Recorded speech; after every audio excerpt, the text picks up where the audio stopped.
listening to Catholic Sprout, the daily podcast for Catholic kids that strives to plant seeds of faith.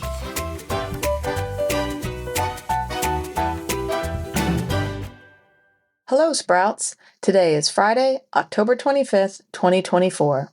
Today is also the feast of St. Antonio de Santa Ana Galvão. I'm Kelly Mantoan, the founder of Accepting the Gift, a ministry which supports the parents of children with disabilities. I'm here as a guest host on the Catholic Sprouts podcast to talk to you about some of my favorite saints, all of whom just happen to have disabilities. Today, I want to tell you the story of St. Margaret of Costello. Margaret was born in the 1300s in Italy. Her parents had been hoping for a son, but instead they were blessed with a daughter who was blind and had dwarfism and severe scoliosis. That means that she was short, and her deformed spine caused her to be hunched forward. Her disabilities also made it difficult for her to walk.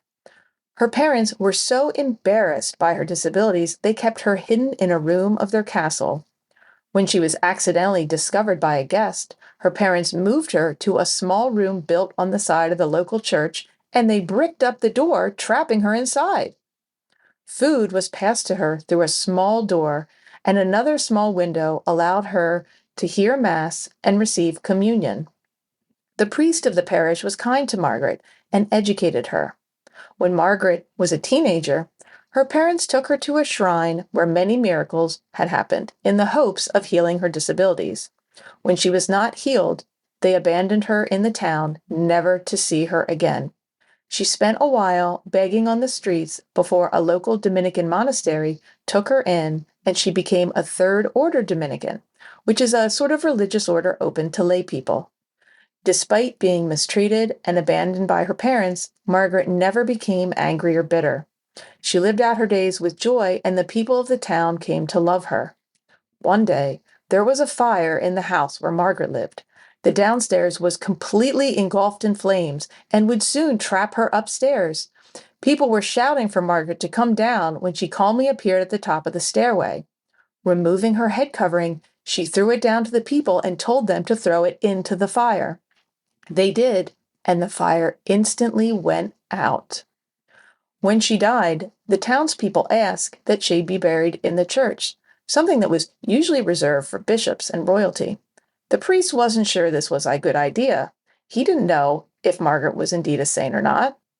As everyone discussed the matter at Margaret's funeral, a young girl who was unable to speak, walk, and had a severe curvature of her spine was carried in by her parents. They all knelt next to Margaret's body and started praying for her intercession. Miraculously, Margaret's arm rose up from her side, reached over, and touched the young girl. At that moment, the girl jumped to her feet and called out, "I have been cured through Margaret," despite never speaking before in her entire life.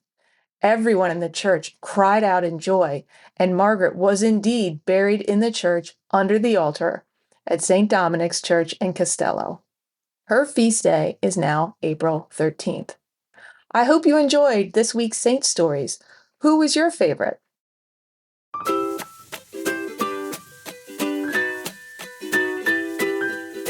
That's it for Catholic Sprouts today.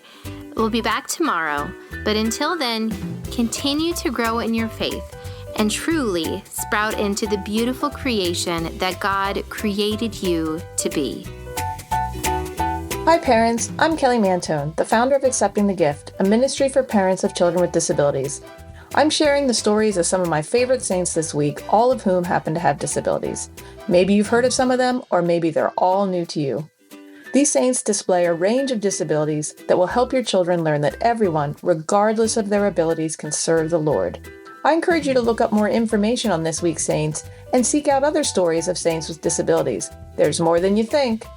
These saints are a wonderful example of how our church can include, serve, and ultimately benefit from the gifts of disabled people.